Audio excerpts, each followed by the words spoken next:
name of Allah, the most beneficent, the most merciful. I am Rimsha Fatma. I am doing MSc Honours Plant Breeding and Genetics, currently serving as a Joint Secretary of Pakistan Society of Plant Breeders and Geneticists. I warmly welcome you all in the 9th webinar of Scholarship Series organized by Pakistan Society of Plant Breeders and Geneticists. Today's webinar is about Erasmus Exchange Scholarship at University of Kassel, Germany. In this program, UF graduates have the opportunity to pursue their one semester at University of Kassel, Germany. Erasmus Scholarship is highly competitive scholarship. Erasmus scholars are well renowned both in private and public sector. Today, we have very eminent speakers with us. Mr. Akil Shehzad, he did his graduation from University of Agriculture, Faisalabad, Plant Breeding and Genetics Department. He did his master in Organic Agriculture from University of Kassel, Germany.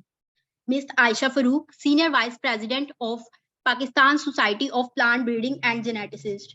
She did her graduation from Department of Plant Breeding and Geneticists, University of Agriculture, Faisalabad. Currently, she is doing Master in Organic Agriculture from University of Kassel, Germany. And our third speaker is Ms. Unsa Mahmood. She did her graduation from Department of Rural Sociology. Currently, she is doing Master in Organic Agriculture from University of Kassel, Germany. And our last speaker is Ms. Aisha Aslam. She did her graduation from Department of Plant Breeding and Genetics. She did her Master in Organic Agriculture from University of Kassel, Germany. Unfortunately, Ms. Aisha Aslam cannot join us today due to internet issue. Mr. Akil, Ms. Aisha, and Ms. Unsa will provide you valuable information about Erasmus Exchange Scholarship through their experience. Let's begin this webinar. I invite Ms. Aisha Farooq and Ms. Unsa to continue this webinar. Hello. Can you hear me? Hello. अस्सलाम वालेकुम. आवाज आ रही है? Yes, you are audible. First of all, हम quick round of introduction करते हैं. मैं start करती हूँ. मैं आयशा फरूक. मैं मास्टर्स की स्टूडेंट हूँ. मेरा लास्ट सेमेस्टर है कैसल में इस टाइम. और इसके अलावा मैं पाकिस्तान PSPBG में सीनियर वाइस प्रेसिडेंट भी. और मैंने ट्रांसजेंडर्स के लिए काम किया हुआ है. इसके अलावा I am good in scientific writing. I have couple of good research papers in peer-reviewed journals. We will talk about this later. मैं चाहती हूँ कि आप सब भी, आप में से कुछ लोग जो वॉलंटियर हैं, इजी हैं, अपना इंट्रोडक्शन करवाएं ताकि हम थोड़ा सा आपस में कम्युनिकेशन थोड़ी सी बेहतर हो जाए. अलाउ कर दें.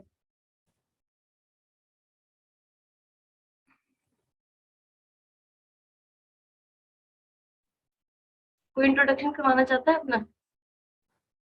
क्योंकि ये इंटरेक्टिव सेशन होगा, not just reading from slides, more like question answer. Yes ma'am, my name is Rabia Javed और मैं यूनिवर्सिटी ऑफ एग्रीकल्चर की स्टूडेंट हूँ रूरल सोशियोलॉजी से. और पिछली दफ़ा भी मैंने अप्लाई किया था इसके लिए और अब मैं फिर काफ़ी हूँ कि इस दफ़ा फिर अप्लाई करूँ और then may B I succeed this scholarship.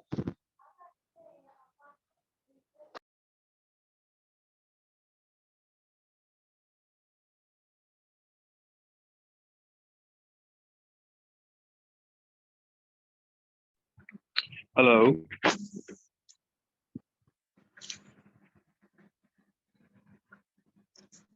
Hello, मेरी आवाज आ रही सबको? जी जी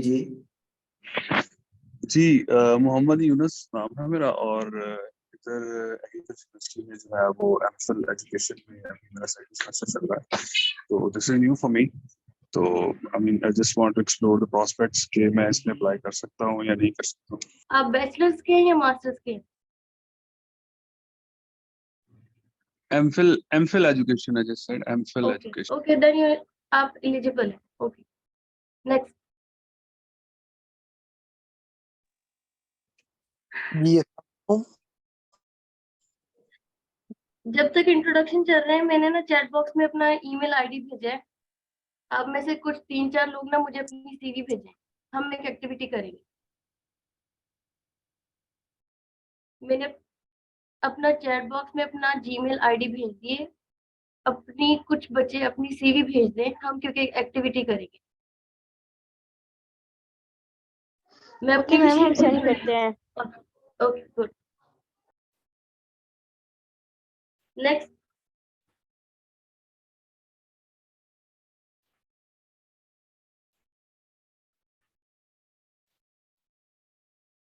और कोई नहीं इंट्रोडक्शन के लिए? जी अस्सलाम वालेकुम मैम। मैं बस आयशा हूँ।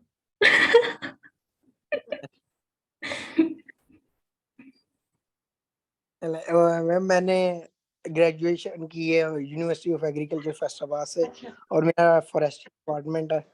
तो now I want to apply for abroad education, तो प्लीज इसके लिए गाइड कर दें कि क्या एलिजिबिलिटी है फॉर दिस।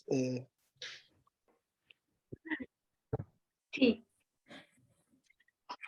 ये वैसे स्पेसिफिकली ये इरास्मस प्लस के लिए, लेकिन मेरा फोकस होगा ओवरऑल के आप सीवी अपनी कैसे इम्प्रूव करते हैं।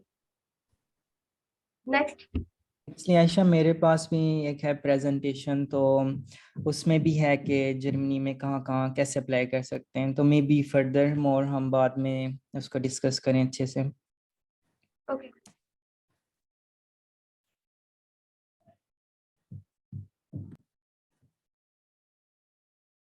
अस्सलाम वालेकुम। मेरा नाम मोहम्मद अब्दुल्ला है, currently studying in University of Agriculture and pursuing my last semester internship from Agriculture Biotechnology Research Institute. और may be I am not eligible this scholarship right now, but seniors की कुछ तजर्बाकार बातें सुनने के लिए और सीनियर से कुछ गाइडेंस लेने के लिए I am here to. It's good thing कि आप अभी से मतलब तैयारी कर रहे हैं, क्योंकि अब तैयारी स्टार्ट करेंगे तब आपका जाके एमफिल में कहीं स्कॉलरशिप लगेगा। ये ऐसा नहीं होता कि आप एक दिन सोचे और अगले दिन आपका स्कॉलरशिप लग जाए। आप तकरीबन 1 साल, आपका पूरा 1 साल से बल्कि ज्यादा ही लगता है आपको एक अच्छी सीवी बनाने। नहीं नहीं आयशा, बच्चों को डराओ ना, उन्होंने तो अभी अप्लाई करना है। तो कोई नहीं, इट्स ओके, अपनी पूरी पूरी एफर्ट करो सब लोग। ये यस, नहीं ऐसे कर व्हाट्सएप लेते नहीं, हैं। सीवी भेजें। ओके, मेरे पास एक है, चलो मैं स्क्रीन शेयर कर रही हूँ। Host please enable.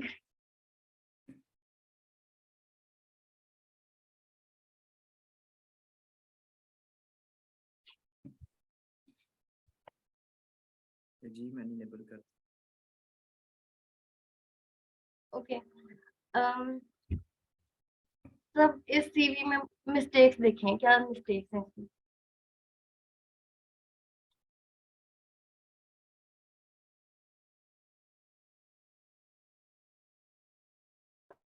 मैं बताऊं मैम आयशा?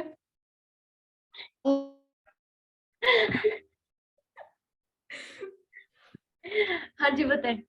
मुझे ये पहली दफा देख के ऐसा लग रहा है कि जैसे किसी ने मुझे नोट्स टीचर ने पकड़ा दिए कि ये वाले नहीं आपने नहीं, पेपर नोट्स पे की प्रिपेयर नहीं करने नहीं, नोट्स वाली बात नहीं। हैं। और ये वेल ऑर्गेनाइज्ड सीवी है। स्टार्ट में रेलिवेंट इंफॉर्मेशन है, नाम है, एड्रेस है, ठीक है। इंटर्नशिप है, इंटर्नशिप में भी रेलिवेंट इंफॉर्मेशन है। Experience, okay.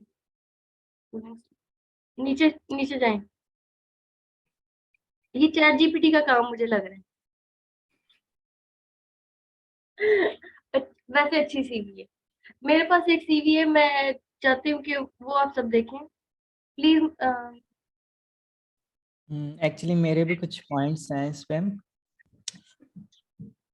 Can you please share this CV so I will may point out some mistakes. अच्छा, इसमें एक्चुअली तो इसमें जो स्ट्रक्चर है वो वेल मतलब सीक्वेंस नहीं इसमें ये मैं मोबाइल व्यू है, ये मोबाइल व्यू है, इसलिए हमें लग रहा है।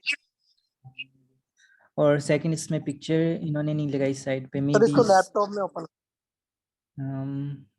पिक्चर भी जरूरी नहीं है। Maybe some university require, but it depends. नहीं, मेरा ख्याल है पिक्चर जरूरी है, एक अच्छा इंप्रेशन जाता है। अब जो सीवी बनाते हैं उसमें पिक्चर जरूरी हो गई है। हाँ, पिक्चर होनी चाहिए, आइडेंटिफिकेशन हो जाती है। और सेकंड इसमें इसके अलावा इंटर्नशिप इन लोगों ने जस्ट नेम मेंशन कर दिया इंस्टीट्यूट का। You should define what things you have learn in this particular institute, so they might consider this and relate to the particular scholarship which you are applying for. और इसमें फिर experience is good. Can you move a little bit down? Yes, sir.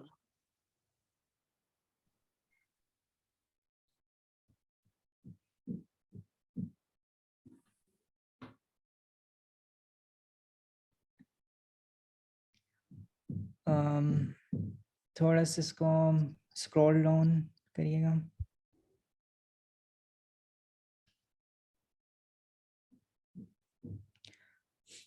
Actually may be ये mobile view, that's why there is sort of technical problems. लेकिन इसमें educational ठीक लिखा है, लेकिन जो इंटर्नशिप है या रिसर्च वर्क इन लोगों ने किया है, इसको अच्छे से मैनेज करने वाला है। इसमें स्किल्स लिखने वाले कौन कौन से इन्होंने स्किल्स सीखे हैं।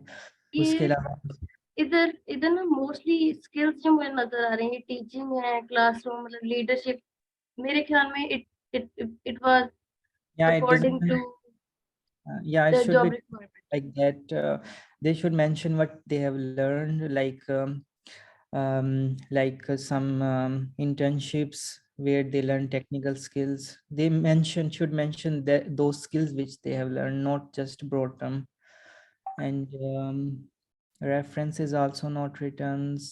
And I think they have work on conferences, seminars, and internship. So or the what you have mentioned about the article publications, and so they should must develop the good CV.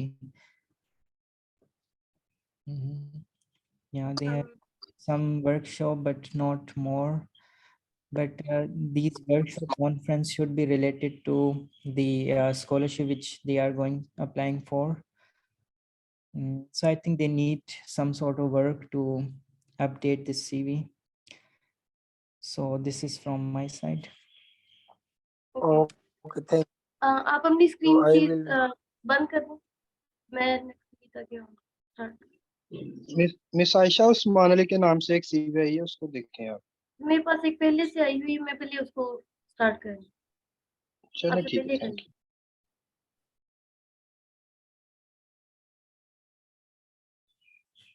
This one. इसमें मैं पहले सारी ये CV नीचे तक आपको दिखाती हूँ और आपने मुझे बताना है इसमें इश्यूज क्या है।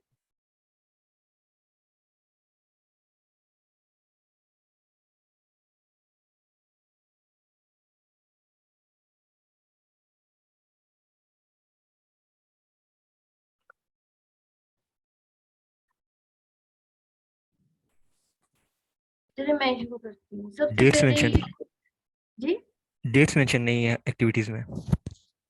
डेट्स मेंशन और रिसर्च इंटरेस्ट भी नहीं लिखा हुआ है इसमें कार्बन। यस, और इसके अलावा इसमें काफी ज्यादा एक्स्ट्रा इंफॉर्मेशन है। जब भी एक्स्ट्रा इंफॉर्मेशन होती है ना, तो आपकी वो मेन चीजों से वो आपका फोकस हटा रही होती है। और ये सीवी का बहुत स्पेसिफिक सा टेम्पलेट है, ये हर जगह नहीं चलेगी।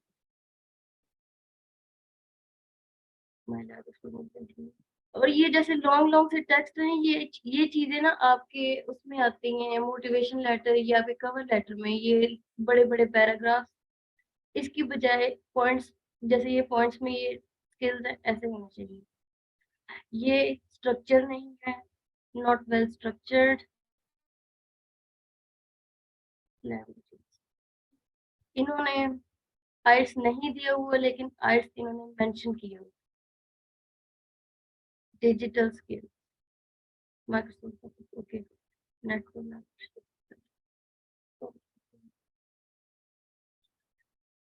कॉन्फ्रेंसेस और सेमिनार के लोग लगा तो लेते हैं सर्टिफिकेट, लेकिन अब ज्यादा इम्पोर्टेंट वो वाले होते हैं जिसमें आपने रिसोर्स पर्सन या एज मैनेजमेंट टीम काम किया, उसकी वर्थ होती है। वैसे आपने पार्टिसिपेट किया, उसकी वर्थ नहीं है।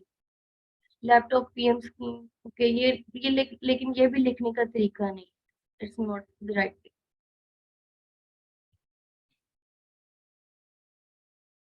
ये मेरे एक कोलीग की सीवी थी, ये मैंने पहले रिव्यू की हुई थी, इसलिए मैंने सबसे पहले आपको यही शो की।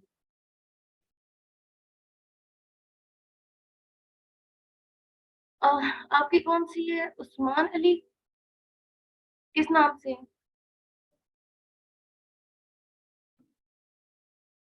जी उस्मान अली नाम से ये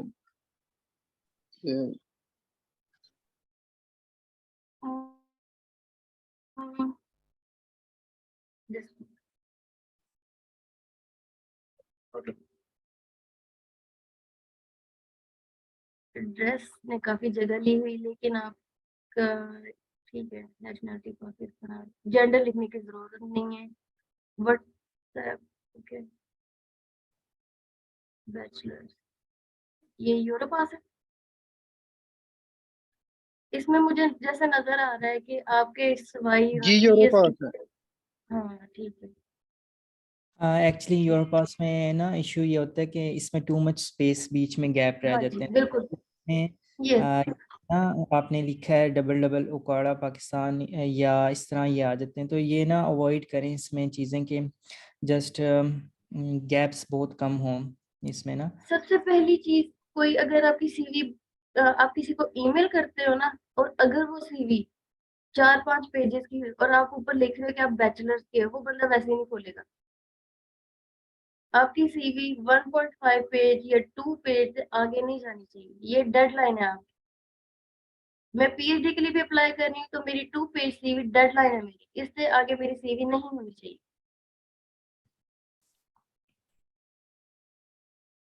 मिस आयशा, आई थिंक हमें प्रॉपर सेशन स्टार्ट करना चाहिए। या आई थिंक प्रॉपर सेशन में करना चाहिए क्योंकि काफ़ी टाइम ले जाएगा ये एक्टिविटी। ओके, मैंने तो बस अपनी सीवी एक्चुअली आप सबको शो करनी थी कि मैंने क्या सोच के लेकिन क्या क्या ऐड। लेकिन मेरा ख्याल है कि ये काफी सबसे हेल्पफुल है, क्योंकि आपकी सीवी और मोटिवेशन लेटर ही है जो अभी तक बड़े सारे स्टूडेंट्स का कंफाइन नहीं होगा कि उसको किस तरह से करना है। या तो आई थिंक इट्स हेल्पफुल अगर 5 मिनट्स और भी इस पर लगा लिए जाएं तो। ओके, अब मैं अपनी फिर सीवी फिर स्टार्ट करें। सबसे पहली चीज, ये 2 पेज सीवी है। मैम इसके मैंने अलावा आपको भी अपनी भी सेंड किया है उनसा, आयशा, आप दोनों काइंडली एक दफा वो भी उसको भी रिव्यू कर लें, तो मुझे उसमें भी गाइड करें कि उसमें कौन सी फर्दर किसी चीज की जरूरत। ओके, फिर पहले मैं अपनी सीवी रिव्यू कर दूं, फिर आपकी करूं। Okay okay. सबसे पहली चीज, मैंने अपना नाम लिखा है और सिर्फ रेलिवेंट इंफॉर्मेशन पाकिस्तान, उनको मेरे एड्रेस से भी कोई ताल्लुक नहीं है। ईमेल है और मतलब कांटेक्ट इंफॉर्मेशन होनी चाहिए, दैट्स इट। अब मैंने मास्टर्स मेंशन की है, जीपी अपनी मेंशन की है, और इम्पोर्टेंट चीजें होती हैं जो एक सुपरवाइजर को खींचती हैं कि प्रोजेक्ट में इस बंदे ने काम किया। इस तरह की चीजें आपने अपनी सीवी में जरूर मेंशन करनी है। प्रोजेक्ट प्रोजेक्ट प्रोजेक्ट, जहां भी किसी प्रोजेक्ट में आपने काम किया ना, वो आपने मेंशन करना है कि किसी प्रोजेक्ट में थी आप, आपका मास्टर किसी प्रोजेक्ट में था, आपका एमफिल, इसकी वैल्यू ज्यादा है। इसके अलावा मैंने अपने स्किल्स इसके अंदर, इस सेक्शन के अंदर नहीं दिए हुए, क्योंकि अगर मैं इधर भी दूंगी स्किल्स, फिर मैं बैचलर्स के अंदर भी दूंगी, उसके बाद मैं अपनी इंटर्नशिप में भी दूंगी। इसकी बजाय मैंने सारे स्किल्स अपने इधर इकट्ठे कर दी इस जगह। आयशा आपकी सीवी तो नजर नहीं आ रही, स्क्रीन करंटली दोबारा शेयर करें। नहीं शो हो मैम रही? आप अपनी, नो मैम आपकी सीवी नहीं शो। अच्छा, पहले क्यों नहीं बताया? अब शो हो रही? नो मैम अभी भी अब हुई है अभी मैम, हो हो गई गई है। है शो। यस मैम अब हो चलो गया। ठीक, स्टार्ट, दोबारा से स्टार्ट करती हूँ। मेरी ये देखें, ये 2 पेज सीवी है, 2 पेजेस सबसे पहले। इसके अलावा मैंने सिर्फ रेलिवेंट इंफॉर्मेशन दी है उनको कि नेशनलिटी मेरी पाकिस्तान है, और थोड़ा शॉर्ट एड्रेस, उनको आपके मतलब कि किस गली कहाँ से कहाँ रहते हैं इसमें इतना इंटरेस्ट नहीं होता। बस जो चीज़ इंपॉर्टेंट होती है आपकी नेशनलिटी क्या है इस सेक्शन में, और आपकी कॉन्टैक्ट इन्फॉर्मेशन सबसे इम्पोर्टेंट आपका जीमेल। ओके, उसके बाद ये मैंने अपना मास्टर्स इधर मेंशन की है, इसमें इम्पोर्टेंट है आपकी सीजीपीए, आपका डिपार्टमेंट, आपका थीसिस का टाइटल क्या था, और ये चीज ये प्रोफेशनल होने की अलामत है कि आप प्रोजेक्ट मेंशन करो कि आपने किस प्रोजेक्ट के अंडर अपनी मतलब के मास्टर्स किया। इसी तरह से, और इस सेक्शन के अंदर मैंने अपना कोई स्किल मेंशन नहीं किया, कोई स्किल मेंशन नहीं किया, क्योंकि इससे मेरे लिए सीवी की लेंथ बढ़ रही थी। ना मैंने बैचलर्स के अंदर मेंशन किए, ना मैंने इंटर्नशिप के अंदर मेंशन किया। उसके बाद मैंने अवार्ड्स का एक सेक्शन बनाया है। ओके, ये तो हर एक का अपना अपना है। वाइस प्रेसिडेंट, मैं आपको 3 तरह के ना मतलब कि आपके पास सर्टिफिकेट होने ज़रूरी है, इम्पोर्टेंट है। सबसे पहले मैनेजमेंट, कोई मैनेजमेंट के इसके सर्टिफिकेट लें, जैसे सोसाइटी है उधर पार्टिसिपेट करें, कहीं ऑर्गेनाइजर का सर्टिफिकेट लें। इसके अलावा आपके पास किसी कंपटीशन का सर्टिफिकेट होना चाहिए, कोई पोस्टर कंपटीशन में ले लें, किसी भी तरह का कंपटीशन, और इस तरह से। और यहाँ पे सबसे इम्पोर्टेंट मेरा सर्टिफिकेट मुझे जो लगता है,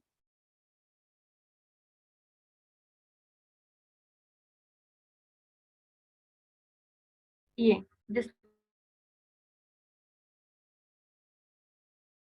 एक आपके पास ह्यूमैनिटी की सर्विस का आपके पास सर्टिफिकेट होना चाहिए, मस्ट होना चाहिए। इस चीज का बहुत पॉजिटिव इम्पैक्ट है। आप ट्रांसजेंडर कर लें, आप हॉस्पिटल में इंटर्नशिप कर लें, या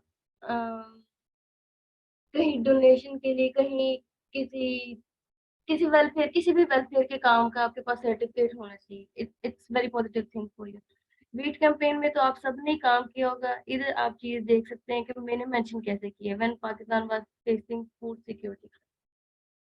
हमारे पास चीजें तो काफी होती हैं सीवी में, लेकिन सबसे इम्पोर्टेंट चीज ये है कि हमें खुद पता नहीं होता कि हमने उसको एक्सप्रेस कैसे करना है, लिखना कैसे है कि आप कि उसकी वाकई वर्थ पता चले। इसके अलावा आप सबका इंटर्नशिप का भी एक्सपीरियंस हो गई कोई ना कोई। ये सेक्शन इम्पोर्टेंट होता है आपके एकेडमिक्स के अलावा। वॉलंटियरिंग बहुत इम्पोर्टेंट, बहुत इम्पोर्टेंट, बहुत पॉजिटिव इफेक्ट है इसका। इसके अलावा जो मास्टर्स के हैं मैं उनको रेकमेंड करूंगी कि वो एक पब्लिकेशन जरूर करें। ये वाली मेरे मास्टर्स की पब्लिकेशन है, this one.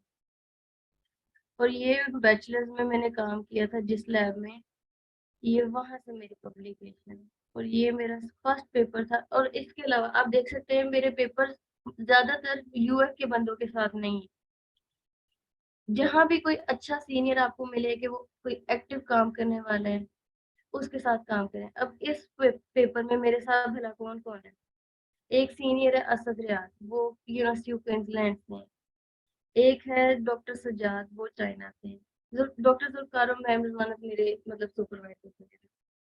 Same in this case, एक बंदा इसमें अहमद अल खुदा है, वो डेनमार्क से। इससे ना आपकी नेटवर्किंग बढ़ती है। आप पेपर तो लिखते हो, लेकिन मैं आपको रेकमेंड करूंगी कि आप जो उस रेलिवेंट फील्ड का कोई बंदा आपको मिलता है ना, मतलब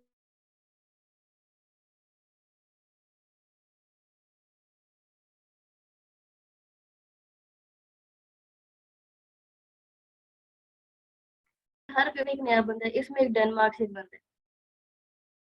ये मेरा फर्स्ट पेपर था, इसमें इन सीनियर के साथ मैंने काम किया था। ये चीजें मैं अपने इंटरव्यूज में मेंशन भी करती हूँ। ये चीज आपको अपने पेपर जस्टिफाई करने आने चाहिए कि मेरा ये फर्स्ट पेपर था, मैंने इस सीनियर के साथ काम करवाया था। उसके बाद ये मेरा मास्टर बैचलर में मैंने सीनियर्स के साथ वॉलंटियरली काम किया, उनके म्यूटेंट स्क्रीन किए थे। मैं अपना बता रही कि मैं जस्टिफाई कैसे कर, तो ऐसे में इसको जस्टिफाई करती। ये मेरा मास्टर्स का पेपर ये पब्लिश हो चुका है। और ये मेरा एक और मास्टर्स का पेपर है, इसमें भी एक नया बंदा है, रिचर्ड ट्रेथमा, ऑस्ट्रेलिया से। और ये इनवाइटेड बुक चैप्टर है। एक पेपर आप लिखें, ट्रस्ट मी, एक पेपर आप लिखें, आपको आगे से इनविटेशन खुद आएंगे पेपर। मेरे पास भी इस टाइम 5 से 6 इनविटेशन हैं कि रिव्यू कर दें, ये वो कर दें। आप सिर्फ एक पेपर लिखें, बाकी लोग मतलब आपके साथ खुद ही कि मैं तुम्हें डाल लेता हूँ, थोड़ा सा मेरे कंट्रीब्यूट कर दो, रिव्यू कर दो, तो काफी आपकी पब्लिकेशन हो जाती है। Just start. उसके बाद टेक्निकल स्किल्स, मैंने बुलेट पॉइंट्स में अपने टेक्निकल स्किल्स नहीं लिखे। जीनोम एनालिसिस, इसमें 10 से 12 एनालिसिस एक साथ आते हैं, ये मैंने बस उसका नाम मेंशन किया। उसके बाद बायोइन्फॉर्मेटिक्स के टूल को भी मैंने मेंशन नहीं किया क्योंकि बहुत ज्यादा लंबी लिस्ट हो रही थी मेरी, मुझे सीवी कंसाइज रखनी। और ये मेरे बेसिक लैब टेक्निकल स्किल्स, जो वेट लैब के टेक्निकल स्किल्स हैं वो है tissue culture, golden gateway, competence cell, बाकी सारी। आप अगर आपको स्टैटिस्टिकल कोई एनालिसिस वगैरह आते हैं, ये आपका बहुत प्लस पॉइंट है। पीपीजी वालों के लिए तो ये बहुत इजी चीज है। Basic knowledge of art and other things, और ये साइंटिफिक राइटिंग, ग्राफिक डिजाइनिंग सीखे, आई रेकमेंड। और आई रेकमेंड के जीवास या कोई भी ऐसा क्वांटिटेटिव जेनेटिक्स का कोई कोर्स करे, जैसे बाबा अमार का चिल्ला आप सबको पता ही होगा, कोई उसका कोर्स जरूर करे। ये इसकी बेस पे अगर आपको ये काम आता हो, बहुत आपको आपके चांसेस बढ़ जाते हैं कि आपकी मतलब के आपकी स्कॉलरशिप लगते। जैसे आर है, जीवास, और आजकल मैं रिमोट सेंसिंग पे काम कर रही हूँ। ऐसे का कोई भी स्किल। और इसके अलावा मैं आपको रेकमेंड करूंगी कि आप कोर्सेरा से कुछ रेलिवेंट कोर्सेज करें, जैसे कि राइटिंग इन साइंस। ये बताता है कि मैं मतलब राइटिंग साइंस मतलब के नाम कैची होने चाहिए कोर्सेज के। राइटिंग इन साइंस ये स्टैनफोर्ड का है कि मैं साइंटिफिक राइटिंग का मुझे शौक है। इसके अलावा मेरा बायोटेक्नोलॉजी का काम है, तो ये देखिए ये कीवर्ड है होल जीनोम सीक्वेंसिंग, ये भी इजी कोर्स था। और मेरे पेपर्स के लिए मुझे ग्राफिक डिजाइनिंग की मतलब कि ये मुझे एज है कि मुझे ग्राफिक डिजाइनिंग आती है, इन्फोग्राफ्स मैं बना लेती हूँ इसका, लेकिन मैं बना लेती हूँ, लेकिन मुझे प्रूफ देने के लिए ना कुछ कोर्सेज ऑनलाइन करने पड़े।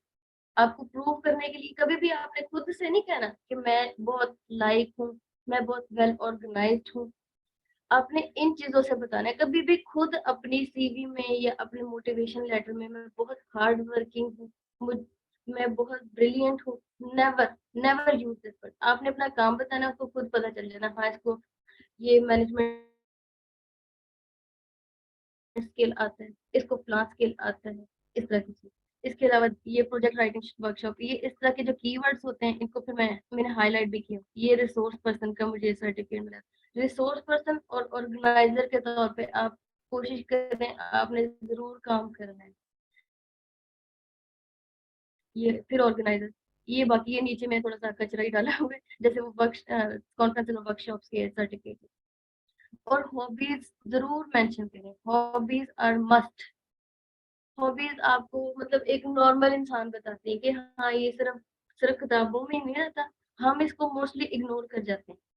हॉबीज आपके एक्स्ट्रा करिकुलर एक्टिविटीज के बारे में। और इसके बाद मेरे ये रेफरी है, दैट्स इट। अब कौन कह रहा था कोई सीवी? सॉरी आयशा, इसमें इसमें जैसे एक और चीज़ है कि अगर आपने एक दफ़ा यूनिवर्सिटी ऑफ एग्रीकल्चर फैसलाबाद लिख हाँ जी, दिया तो सेकंड टाइम आप उसके एब्रीवेशन यूज़ कर सकती हैं यूएफ लिख के, तो उससे आपकी स्पेस और बच जाएगी। हाँ ये भी है, यस गुड। और इसके अलावा ये चीजें इधर कॉर्नर्स आपके, ये सब कॉर्नर्स देखें अलाइन है। हमें लगता है कि ये चीजें ना नजर नहीं आती, लेकिन जब कोई पहली दफा देख रहा होता है ना, सबसे उसको सबसे पहले तो स्ट्रक्चर ही नजर आता है। आपकी चीजें स्ट्रक्चर्ड होनी चाहिए, दो दो पेजेस आपके बारे में कंप्लीट आइडिया दे रहे होने चाहिए। हाँ जी, ये हार्ट खड़ा किया हुआ ये कोई क्वेश्चन पूछना चाह रहा है, वो हाथ रेज जी, कर रहा है। यस।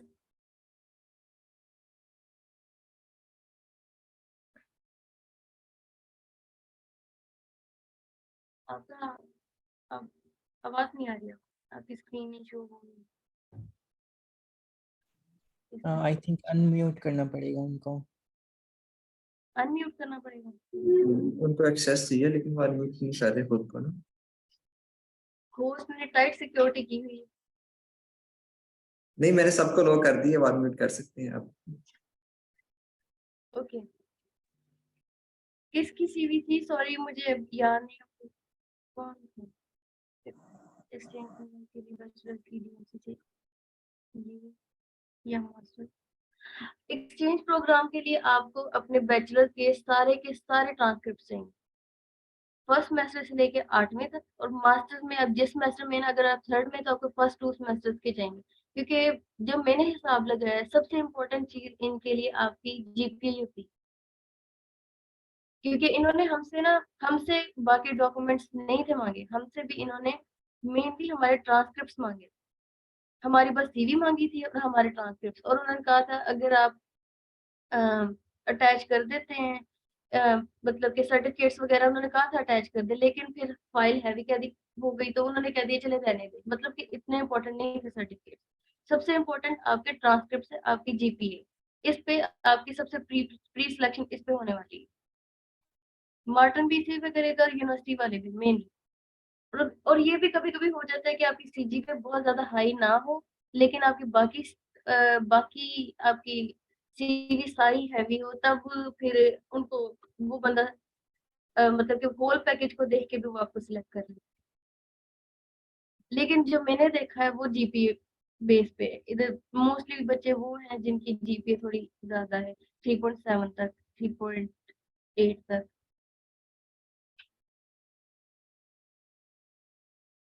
मे बी कोई कॉन्ट्राडिक्ट करे, लेकिन ये मेरी अपनी ऑब्जर्वेशन। ओके, हाँ कौन सा मैम, जिसकी आपसे है ना, इसके बाद आप वो मोटिवेशनल लेटर के बारे में जो है ना वो गाइड कर दीजिए। ईद के बाद इस सीवी के क्या कह रहे हैं? सेशन के बाद इसके ओके, बाद, सीवी लेटर के जो है बाद इसके बाद कह रहे हैं। मोटिवेशन लेटर ना, असल में मुझे किसी को देने में अपना मोटिवेशन लेटर कुछ भी नहीं है, लेकिन अगर आप एक जगह अप्लाई करोगे, एक जगह मैं भी अप्लाई करूंगी, तो ना आपका एडमिशन होने वाला है ना मेरा एडमिशन होगा। हाँ नहीं नहीं, आयशा एक्चुअली स्ट्रक्चरली आपका अगर अप्लाई, मैम मैं ये बात हम एक्चुअली कर वो वैसे रहा कह रहे डिस्कस हैं करेंगे। कि डिस्कस कर दे, गाइडलाइन हाँ हो जाए तो अच्छा रहेगा। ओके, गाइडलाइन, ओके गाइड कर देते हैं। सारा कुछ हलवा तो नहीं ना बना के देना?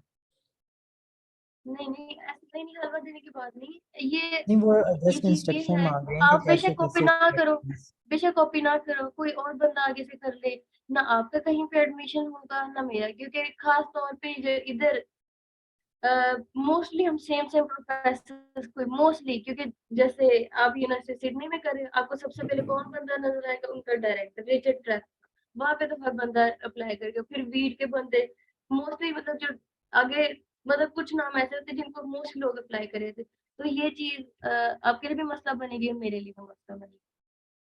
नहीं, वो ना एक्चुअली स्ट्रक्चर मांग रहे हैं कि कैसे उसको स्ट्रक्चराइज करना है। ओके, या मोटिवेशन लेटर पे चलो डिस्कशन कर लेते हैं। मुझे यस मैम, मोटिवेशन थोड़े से लेटर, आप पॉइंट थोड़ा सा दे देना कि किस तरह से इफेक्टिव हो हाँ सकता है, देन ओके ओके, मैं स्ट्रक्चर ही शेयर करती हूँ, मैं शेयर नहीं, मतलब स्ट्रक्चर शेयर करती हूँ। सबसे पहले मैंने बताया है अपने मोटिवेशन लेटर में कि मेरा स्ट्रॉन्ग इंटरेस्ट है इस पीएचडी पोजीशन में, और मैंने सिंपल सी बात आगे लिखी है कि मेरे एकेडमिक और रिसर्च बैकग्राउंड ना, मैंने सर्टेन आगे सेक्शंस मैंने डिवाइड किए आगे। सबसे पहले मैंने फिर मास्टर्स की बात की है कि मेरा, अच्छा इधर मैंने मास्टर्स के साथ मैंने प्रोजेक्ट जरूर मेंशन किया, हर जगह जहाँ पे मेरे प्रोजेक्ट में काम था ना, ये कई लोगों ने बेशक ऑब्जर्व नहीं किया, पर मैंने इंटर्नशिप में भी प्रोजेक्ट मेंशन किया हुआ है, कि सॉरी बल्कि नहीं किया हुआ, क्योंकि मुझे मिल नहीं सका, जो मेरा सुपरवाइजर था ना, वो मुझे प्रोजेक्ट, पता नहीं उन्होंने मेरा रिप्लाई नहीं किया, मैंने उनसे प्रोजेक्ट का नाम मांगा था। ये चीजें बहुत इंपॉर्टेंट है, बहुत इंपॉर्टेंट है कि अपने प्रोजेक्ट जरूर मेंशन करना है कि आपने किस प्रोजेक्ट में मास्टर्स किया था, किस में आपने मैम इंटर्नशिप। जी माजरत आपकी बात काट रहा हूँ, मेरा अभी एक पेपर जो है ना वो मैं मतलब पब्लिकेशन के लिए फुल तैयार है, बस सबमिट करवाने वाला रहता है, तो क्या मैं उसका भी रेफरेंस दे सकता हूँ? रेफरेंस, हाँ आपने मतलब पेपर उसका नाम ऐड हैं कर कि सकता हूँ ना अंडर, कि मतलब वो जी के वो अंडर रिव्यू है या फिर अंडर ये राइटिंग है, आप देखिए, मेंशन कर सकते हैं। ये देखिए मेरे पेपर्स, इधर मेरे 3 पेपर पब्लिश्ड है, नजर आ रहे हैं आपको? Hello, Yes, ma'am. नजर आ रहे हैं आपको? Okay, this Yes. One is accepted, this one is also accepted, क्योंकि ये इनवाइटेड बुक चैप्टर है। ओके, पर ये मेरी सबसे मेन पब्लिकेशन थी, इसलिए मैंने इसको अंडर प्रोसेस करके ना नीचे मेंशन किया है, क्योंकि मैं अपने इंटरव्यू के दौरान इसको क्लियरिफाई जरूर करती हूँ कि ये मेरा मास्टर्स का वर्क है और ये ऐसे ऐसे है। तो ये पेपर मेरे लिए इतना इम्पोर्टेंट है, इसलिए मैंने इसको अंडर प्रोसेस भी लिख के ना इधर अपनी सीवी में मेंशन किया हुआ है।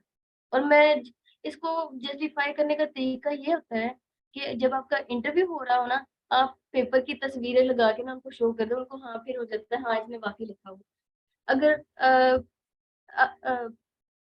You got my point? Yes, ma'am. अपने इंटरव्यू के दौरान पिक्चर्स लगा के उनको जरूर मेंशन कर, मतलब कि शो कर दे कि हाँ इसका पेपर वाकई है। ओके, अच्छा, अब मैंने मास्टर्स किया हुआ है। अब अपने पर्सनल स्टेटमेंट की बात कर, सॉरी, मोटिवेशन लेटर में ना अपना बता रही हूँ, अपना बैकग्राउंड बता रही हूँ। मैंने अपना मास्टर्स बताया कि मेरा एनसीजी में है, कैश में मतलब। लेकिन मैंने ये चीज साथ जरूर मेंशन की है कि ये इंटरनेशनल डीएड सेंटर है। ये चीजें आपकी वर्थ भी बढ़ाती है, आपका जो अदारा है वो आपकी वर्थ भी बढ़ाती है। International DEd centre, got it? Yes, ma'am. उसके बाद फिर मैंने बताया कि अपने रिसर्च के बारे में बताना शुरू कर दिया हुआ है कि मैंने एक नोवेल जीन फैमिली आइडेंटिफाई की है, और उसकी कंफर्मेशन के लिए मैंने बताया कि मैंने क्रिस्पर मीडिएटेड जीनोम एडिटिंग के साथ उसकी वैलिडेशन। अब आपके लिए भी मुश्किल हो रही होगी ये चीज समझना, ऐसे मतलब विजुअल नहीं है, क्योंकि वही पेपर की मैं बात बिल्कुल करने नहीं, लगी हूँ, क्योंकि मेरा सबसे आइडिया हो रहा है कि हमने जो वर्क किया हुआ है हम उसको किस तरह से मेंशन कर सकते हैं। चलिए मैं स्क्रीन शेयर कर रही हूँ। Okay, personal statement. ओके, सबको नजर आ रहा है? जी। आ रहा है सबको नजर? ओके, इसमें Yes, सबसे ma'am. पहले चीज मैंने सिर्फ ये बताया मैं आयशा फारूक और पाकिस्तान से, और मैंने सिंपल सी बात की कि मेरा स्ट्रॉन्ग इंटरेस्ट है इस पीएचडी पोजीशन में, दैट्स इट। उसके बाद मैंने बोला I have detailed my academics in following different sections. उसके बाद मैंने अपना मास्टर्स का बताया, प्रोजेक्ट प्रोजेक्ट प्रोजेक्ट, सेंटर्स के नाम इंटरनेशनल डीएड सेंटर, यहाँ पे ये चीजें इंपॉर्टेंट। अदारे, आपके जो अदारे हैं वो भी आपकी वर्थ डिफाइन करते हैं। ओके, उसके बाद मैंने अपनी रिसर्च बताई है कि किस चीज पे थी, और मैंने क्रिस्पर का मतलब कि बताने के लिए, मतलब कि मैंने ये बात इनको लिंक की है। इस काम का ना क्रिस्पर से कोई लिंक नहीं था, लेकिन मैंने इसको जस्टिफाई किया है कि मैंने क्रिस्पर के थ्रू अपना काम एक्सटेंड किया है फॉर देयर वैलिडेशन। ये चीज जो ऊपर identification of novel gene family, ये मुझे बायोइन्फॉर्मेटिक्स की तरह शो कर रहा है, और जो नीचे वाली लाइन है ये मुझे वेट लैब से कनेक्ट कर रही है। और फिर मैंने आगे बताया है कि ये जो पेपर है ना, ये अहमद अल खुदा के साथ, डेनमार्क में ये प्रोफेसर है, इसके साथ मैंने कंट्रीब्यूशन में लिखा था, ये कोलैबोरेशन में हमने लिखा। उसके बाद being an outstanding among different serials। Okay, इसके बाद मैंने अपना दूसरा पेपर जस्टिफाई किया कि ये मैंने बुक चैप्टर लिखा था, ये भी in collaboration with doctor Zulfikar Ali. अब मैंने डॉक्टर जुल्फकार अली भी पाकिस्तान के नहीं मेंशन किए, मैंने कजाकिस्तान के मेंशन किए, और doctor Sajjad from China. You got it? OIC Kazakhstan, मतलब अदारे आपकी वर्थ डिफाइन करते हैं। You got it? Yes, ma'am. Yes, okay. उसके बाद मैंने फिर ये वाला पेपर मैं हमेशा अपने इंटरव्यूज में जरूर क्लियरिफाई करती हूँ कि ये मेरा सबसे पहला पेपर था। मैंने अपना ये सीनियर यूनिवर्सिटी ऑफ क्वींसलैंड के साथ, इसके साथ मतलब वॉलंटियरली काम किया था, और क्योंकि मेरा काम भी क्रिस्पर पे था और ये पेपर भी क्रिस्पर पे है, तो ये मेरी सीवी को, हर चीज मेरी सीवी को मतलब कि एक तरफ लेके जा रही। कोई भी चीज ऐसी नहीं है कि मैं एक तरफ बीट की बात कर दूं, दूसरी तरफ गन्ने की बात करना शुरू कर दूं। Wheat wheat wheat, CRISPR CRISPR CRISPR, genome editing, bioinformatics, ये चीजें एक तरफ। मैम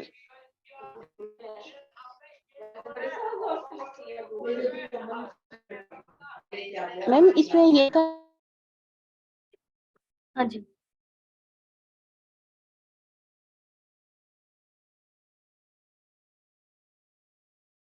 ओके, आपकी आवाज नहीं आ रही, सॉरी।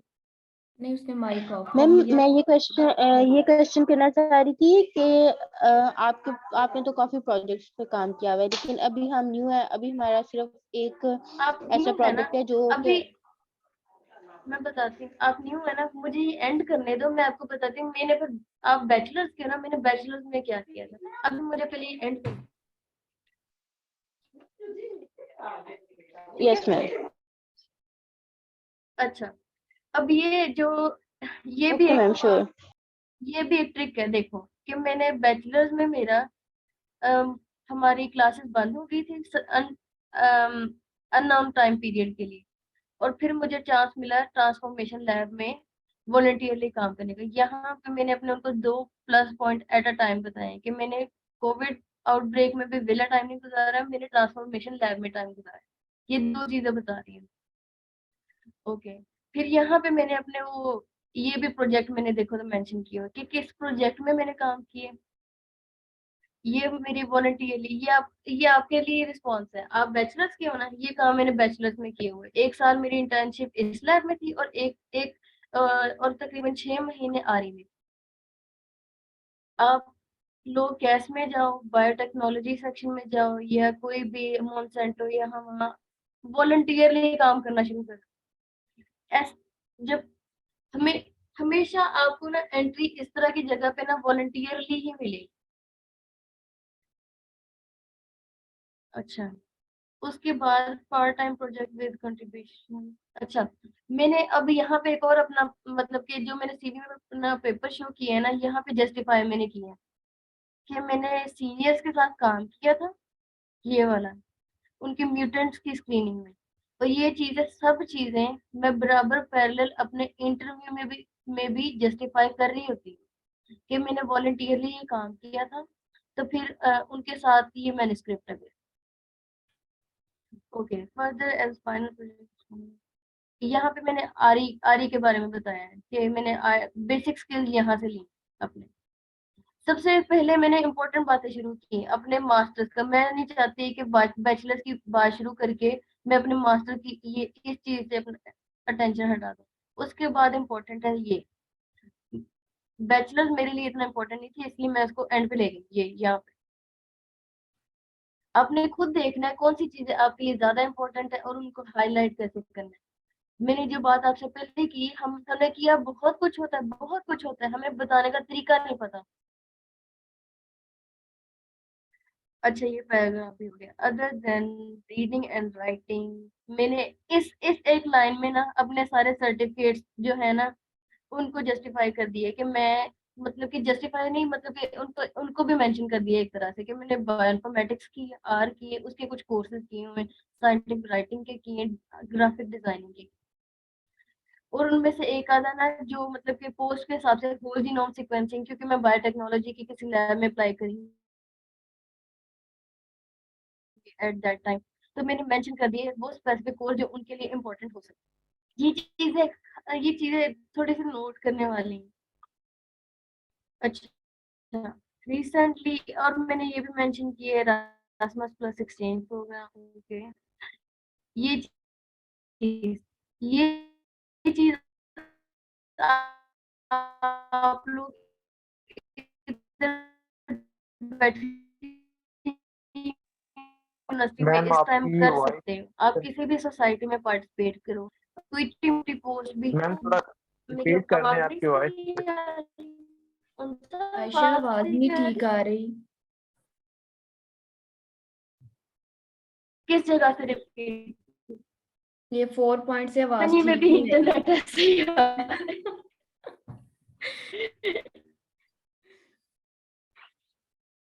किस चीज से? 4 पॉइंट से जो फोर, एक्सप्लेन कर रही हो ना, उसकी आवाज बिल्कुल भी ठीक नहीं है। ओके, मैं दोबारा रिपीट करती हूँ, अगर मेरी आवाज ठीक ना है तो मुझे बताना। मैम अभी इस भी आपकी वॉइस जो है वो पॉइंट clear- में ना मैंने अपने वो जो एक सर्टिफिकेट्स वाला सेक्शन है ना वो जस्टिफाई करना शुरू। फिर मुझे ना एक सेकंड दो, अकेले कौन सा जरा इन बच्चों के साथ एंगेज रहो।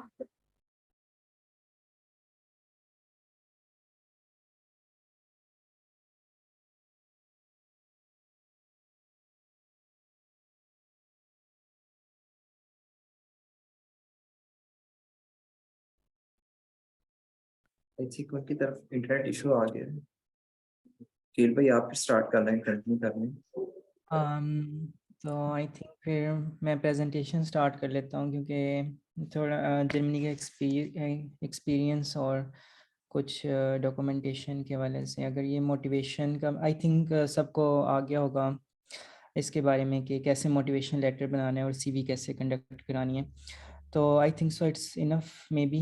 तो फिर I will share my screen, so we will go through some exposure. Hello, मेरी आवाज आ रही है? जी अब आ आयशा। रही है। Yes मैम आ रही है। मेरा लास्ट पैराग्राफ है, मैं उसको एंड कर दूँ। जी जी काइंडली जी दोबारा फिर शेयर कर दें स्क्रीन।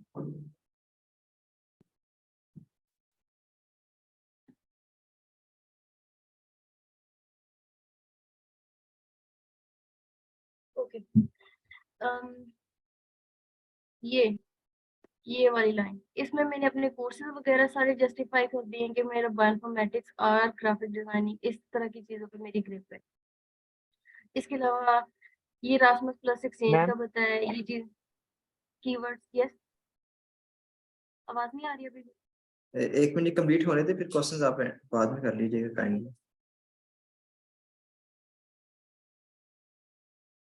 ओके। इसके अलावा मैं आपको रेकमेंड करूंगी कि किसी भी सोसाइटी में पार्टिसिपेट करें। आपको लगता होगा कि इतना इम्पोर्टेंट नहीं कि किसी सोसाइटी में पार्टिसिपेट करो, लेकिन ये आपके बहुत सारे स्किल्स को, लीडरशिप और आपकी मैनेजमेंट, आपकी ऑर्गेनाइजर होने की स्किल्स को जस्टिफाई कर रहा है। और ये हमें शील्ड ऑफ अप्रिसिएशन मिले। अच्छा, ये चीज बहुत इंपॉर्टेंट है। ये मैंने आपको पहले भी मेंशन की कि मैंने ट्रांसजेंडर्स के लिए काम किया। जब भी मैं इंटरव्यू में ये बात करती हूँ ना, ये मेरा हर बंदे पे प्लस पॉइंट होता है, हर बंदे से ज्यादा, क्योंकि ट्रांसजेंडर बहुत सेंसिटिव इशू है, बहुत सेंसिटिव इशू। तो इस तरह की चीज के साथ थोड़ा सा आप अ, अपना अगर शो करेंगे, इट्स रियली पॉजिटिव। और एंड पे मैंने बस मोटिवेशन बता दी है कि मुझे लैब में ये वो हाई इस तरह के अच्छे वेल रिकॉग्नाइज्ड सेंटर में काम करना, दिस एंड दैट। ओके, अब किसी का कोई क्वेश्चन हो? मैम क्वेश्चन ये था, जो जो लास्ट में आपने ग्राफिक डिजाइनिंग वगैरह का लिखा है ना जिस तरह से, तो मैम मुझे जिस तरह से अब 2-3 सॉफ्टवेयर हैं, जैसे ग्राफिक डिजाइनिंग के एडोब और इलस्ट्रेटर है, उसपे काफी सारा बेसिक नॉलेज मुझे उसका है, मैं वर्क भी कर लेता हूँ। तो क्या मैं हाँ भी जी, आप उसको इस कर तरह लेते से हो ना। शो कर दूंगा? देखो, ये चीज मुझे आती थी, लेकिन मुझे उसको जस्टिफाई करने के लिए मुझे कोर्सेरा से सर्टिफिकेट्स लेने पड़े। Okay ma'am. आप बोलोगे, कोई बंदा आप पे यकीन नहीं करेगा कि मुझे साइंटिफिक राइटिंग आती है, मुझे ग्राफिक डिजाइनिंग आती है। नहीं, कोई बंदा यकीन नहीं करेगा जब तक आप उनको कुछ शो नहीं करो। और कोई ओके क्वेश्चन? देन पहले कोर्स जो है वो करने चाहिए, देन आप इसको आगे जो है वो कर सकते हाँ जी, कोई कंपटीशन, कोई कोर्स, इस तरह की कोई चीज भी जो जस्टिफाई कर सके, it's good for you, it's an evidence. हैं। Okay ma'am, thank you. Ma'am आप एक दफा काइंडली बताइएगा कि जो स्टार्टिंग में अभी मोटिवेशन लेटर लिखना है, तो आपके पास ना इतना एक्सपीरियंस है, मतलब प्रोजेक्ट भी एक है जो कि अभी हमारा, उसको हम क्या लेके अभी सबमिट होने वाला है, तो उसके लिए हम मोटिवेशन लेटर में क्या मतलब चीजें इंक्लूड करें? प्रोजेक्ट आपका सबमिट होने वाला है? आपका कैसे प्रोजेक्ट सबमिट हो सकता है? क्या मतलब है मतलब प्रोजेक्ट से? हमारा मास्टर का था ना, मास्टर में हमने रिसर्च की थी, तो मास्टर उसको की अब रिसर्च कुछ भी नहीं होती। मास्टर की रिसर्च कुछ भी नहीं होती। नहीं वो नहीं बस आप आप काम सीख रहे होते हैं। मैं आपको यही रेकमेंड करूंगी कि आप किसी के साथ वॉलंटियरली पेपर लिखो, और स्पेशली यूएस के बंदों के सामने बाहर से बंदे अप्रोच करो। किसी का पेपर पढ़ रहे हो, कोई आइडिया अच्छा लग रहा है, उस बंदे को ईमेल करो, कोई सवाल करो, और फिर उसके साथ थोड़ी डिस्कशन बढ़ाओ, फिर उसको इनविटेशन करो इनविटेशन दो कि मैं ये पेपर लिख रही हूँ, ये आपकी ना आउटरीच बताती है, ये आपकी नेटवर्किंग बताती है। ये जो स्किल है ना, ये मोस्टली लोगों को ही नहीं पता। आपकी आउटरीच बहुत इंपॉर्टेंट। ये मेरी आउटरीच है। इधर मैम बहुत अच्छा इधर पॉइंट है ये आपका। वो मैंने मैम इधर पेपर ही लिखा है, असल में उससे इधर एक्सप्लेन नहीं हो यस पाया। यस। आप में से आगे भी किसी को हेल्प वगैरह चाहिए हो, आप मुझे ईमेल ड्रॉप कर सकते हो। मैंने ईमेल एड्रेस पहले अपनी सीवी में दिया हुआ है। इधर अच्छा, यहाँ पे चैट में एक क्वेश्चन है किसी का कि उसके पास ट्रांसक्रिप्ट डीएमसी नहीं है, तो आप एक तो डीएमसी के लिए अप्लाई कर दें, वो 3 से 4 दिन में मिल जाता है 1 सेमेस्टर का। अगर फिर भी आपको लग रहा है कि नहीं मिलेगा, मेरी लास्ट डेट गुजर जाएगी, तो आपका रिजल्ट जो है वो ऑनलाइन यूएफ पोर्टल पे शो हो रहा होता है, उसका प्रिंट लें, अपने एचओडी से साइन करवाएं, उसकी स्टैंप लगवाएं और देन आप उसके लिए अप्लाई कर दें। लेकिन जब आपका इंटरव्यू से पहले पहले आपने डीएमसी जरूर ले लेना है। अभी अगर आपको नहीं भी मिल रहा तो आप ऐसे करके अप्लाई करेंगे, वो हो जाएगा। और किसी का कोई क्वेश्चन? मैम नेक्स्ट अब आप थोड़ा सा बता दें। वो हम असल में रूरल सोशियोलॉजी के हैं, और जो हमारा इंटरव्यू हुआ था वो सारा था एग्रीकल्चर बेस्ड था, तो हमें थोड़ा सा उसके बारे में वो कंफ्यूजन हो रही थी। आपका इंटरव्यू हो चुका है? हमने एक फर्स्ट टाइम हम एंट्री कर रहे थे एमफिल में यूएस में, तब वो था तो हमने अप्लाई किया, लेकिन हमें तो फिर वो वो उसकी कुछ चीज समझ ही नहीं। वो चीज इससे अलग है। ये जो आपका ये वाला इंटरव्यू होने वाला है ना, उन्होंने बस देखा ये बंदा बोल सकता है, इसके पास कोई मतलब बताने के लिए अपने लिए कोई चीज है। आप जब आपका सेकंड इंटरव्यू होगा ना, जो बंदे शॉर्टलिस्टेड हुए होंगे, तब आपको समझ आएगा कि आपका कंपटीशन कितने बचे थे। और मैम एक ये क्वेश्चन था कि अगर कुछ ऐसे क्वेश्चन होते हैं, ट्रिकी क्वेश्चन, जिनके एट अ टाइम आप उस टाइम फौरन होता है कि आप उनको इंग्लिश में रिस्पॉन्स नहीं कर सकते, क्योंकि हम बहुत ज्यादा इंग्लिश स्पीकिंग तो है नहीं है, तो क्या आप उनके उर्दू में आंसर्स कर सकते हैं? नहीं नहीं, इंग्लिश ही अगर रखें। आप इधर अगर आप ना इंग्लिश में थोड़े से हेजिटेंट है, तो मैं आपको रेकमेंड करूंगी आप अपना पहले एक स्क्रिप्ट तैयार करो। अपने बारे में जो जो बात करनी ना पहले लिखो, उसको प्रैक्टिस करो। इससे आप अपने बारे में ही पॉइंट्स मिस नहीं करोगे। अच्छा मैं ये बताना भूल गई, बाद में याद नहीं आएगा, अच्छा मैं ये भी बताना भूल गई। ऐसे पहले लिखो, कई 3-4 दफा प्रैक्टिस करो, फिर जुबानी आप बोल लोगे, आराम से फ्लो में बोलो। और कोई क्वेश्चन? कौन सा? और वकील आप लोग कर लो स्टार्ट। उनसे आपने स्टार्ट करना है या और आई विल स्टार्ट? आप करें स्टार्ट। चलिए ठीक है। शेयर स्क्रीन ऑप्शन में भी अलाउ। स्क्रीन शेयर हो रही है? अभी तो हो रही है। No sir. हाँ, स्क्रीन मेरी शेयर हो रही है?